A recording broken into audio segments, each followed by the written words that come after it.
There is a fantastic documentary on Hulu right now called Brats, and it tells the story of the Brat Pack. And if you grew up of a certain time and watched a bunch of John Hughes movies, you're very familiar with the Brat Pack. And I grew up always thinking they were super cool. And they were not fond of this name, and I can understand why. I mean, I remember when the article came out back in 1985, or when I first heard the term the Brat Pack, I thought it was mean. And I never really thought about what their perspective was going through it at the time, being labeled the Brat Pack.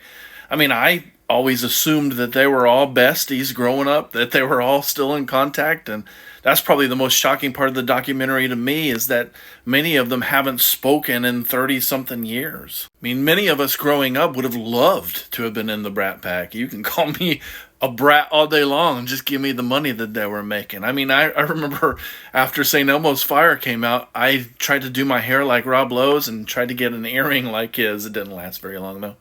But they made some of the best movies of the 80s, and it kind of is disappointing to know that they were encouraged to stay away from one another.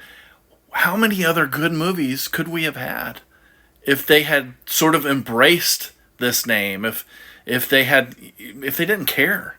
They didn't care about being called a brat. Again, call me a brat all day long, just pay me.